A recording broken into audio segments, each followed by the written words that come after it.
Ұлттық қауіпсіздік мамлекеттік комитет төрағасы, мемлекеттік делимитация демаркация комиссиясының төрағасы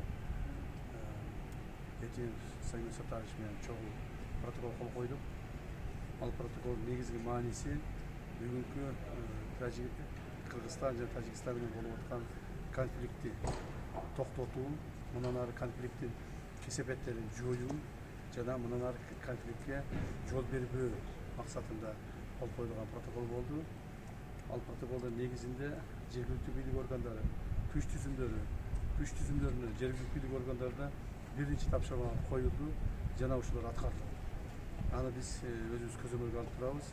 Эң негизги маселе үч чоң ошо конфликтке ар дайым алып келген үч чоң негизги постторду алып салдык. Бул биринчиден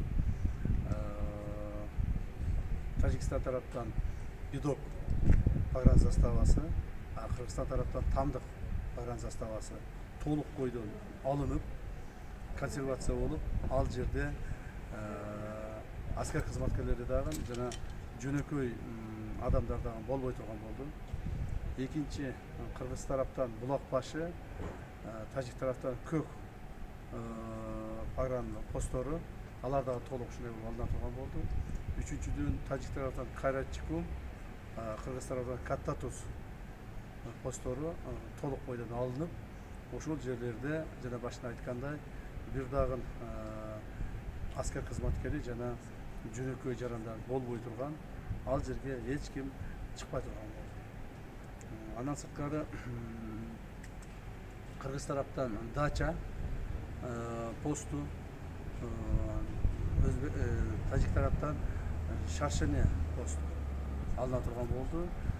Ушинтип 4 пост Кыргыз тараптан, 4 пост Тажик тараптан алынып, мурдагы болуп аткан конфликттин булактарын жокко чыгарууга мүмкүнчүлүк түзүүдө. Мындан сырткары экинчи пункт менен биз дагы чечим кабыл алдык. Мамлекеттик делимитация демаркация комиссияларынын ишин тездетүү, ошолорго импульс берип, тез аранын ичинде комиссиялар чогулуп, биригип, чегара маселесин чечүү боюнча дагы сүйлөшүп алдык. Буюрса ушул маселелердин баарын чечебиз деген ойдобуз. Биз Кыргыз тарап протоколдо жазылган бардык пункттарга так жана